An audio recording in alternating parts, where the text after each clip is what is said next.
ऐसी कौन सी बात है जो आपके पति ने आपसे कही हो और जो आपको बहुत बुरी लगी हो? मैं तुम्हारे साथ सामूहिक बलात्कार करवाऊंगा। इतने सालों बाद भी उसकी कही ये बात मुझे आज भी परेशान करती है। वह एक मनोरोगी था, उसकी आवाज़ बहुत हिंसक थी और हम इंजीनियरिंग कॉलेज में एक छोटे शहर से एक बड़े शहर बेंगलुरु आए थे।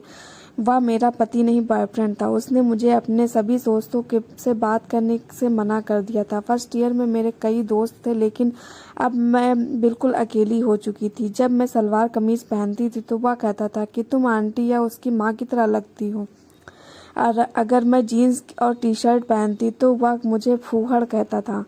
वह मुझे धमकी देता था कि वह मेरे पिताजी को फ़ोन करेगा और कहेगा कि मैं उसे डेट कर रही हूँ। शुक्र है मैं उसके साथ कभी शारीरिक रूप से शामिल नहीं हुई।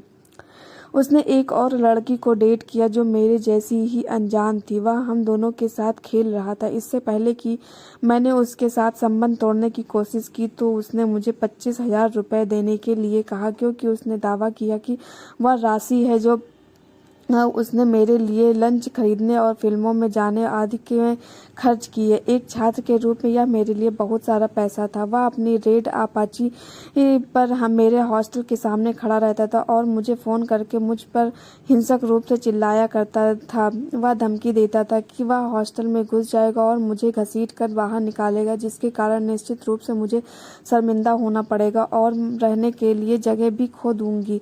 मैं पढ़ाई में काफ़ी अच्छी थी। वह उस पर भी लड़ता था, मुझे फ़ोन पर बात करने के लिए मजबूर करता था और पढ़ाई भी नहीं करने देता था।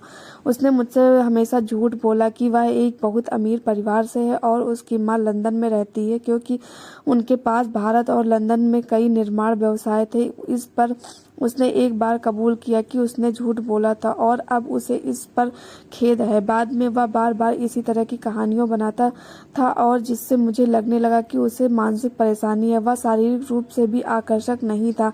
वह बहुत छोटा था और उसके दांत पीले होंगे और दाढ़ी के बाल उसके दांतों से चिपके हुए होंगे। कुल जब मैं आज विश्लेषण करती हूँ तो मुझे लगता है कि वह एक मनोरोगी था और उसमें बहुत सारी आत्म छवि के मुद्दे थे। शायद इसलिए कि वह बहुत छोटा था, वह गरीब था, वह पढ़ाई आदि में औसत था।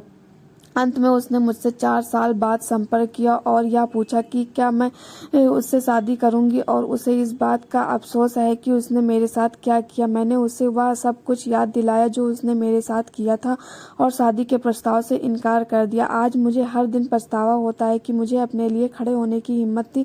मैं डर गई थी और खुद को दोषी समझती थी कि मैंने अपने माता पिता के भरोसे छोटे शहर की मानसिकता को तोड़ दिया। आज मुझे लगता है कि जो भी मामला था मुझे अपने माता पिता या दोस्तों के सामने कहना चाहिए था। हो सकता है उन्होंने मेरा समर्थन किया होता। एक बच्ची की मां के रूप में मैं अपनी बच्ची को एक खुले वातावरण में पालने की कोशिश करूंगी, जहां वह मेरे साथ बैठकर कोई भी बात कह सके। कोशिश करूंगी कि 2 साल तक मेरे साथ जो हुआ वह किसी और के साथ ना हो। धन्यवाद।